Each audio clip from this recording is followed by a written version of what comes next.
Pamirsa Otoritas Jasa Keuangan (OJK) rajak nyokong penincapan literasi miwah inklusi keuangan melarapan mendalang Peraturan Otoritas Jasa Keuangan (POJK) Nomor 3 Tahun 2023 tentang peningkatan literasi dan inklusi keuangan di sektor jasa keuangan bagi konsumen dan masyarakat.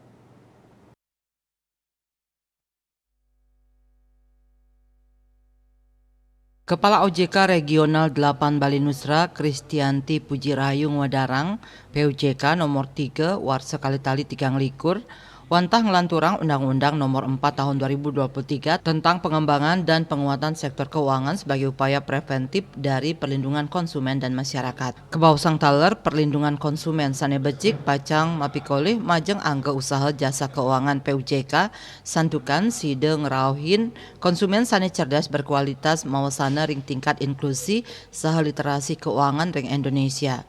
Mejanten pemargi ucap sidanes kuentenan kasus-kasus pengaduan konsumen sanesida mawasana ring tingkat kepercayaan masyarakat majang industri. Manut dane POJK puniki taler nyinayang inovasi saking OJK ring sajroning nincapang inklusi saha literasi pamekas nyane majang pariwanani melarapan ngicenin pangruhan indik keuangan mandiri ngelintangin learning management system LMS. Ring kuentenan LMS inucap kaaptiang pangruhan indik keuangan sida sayan katincapang saha kalimbakang bisnis Bali nguningaya.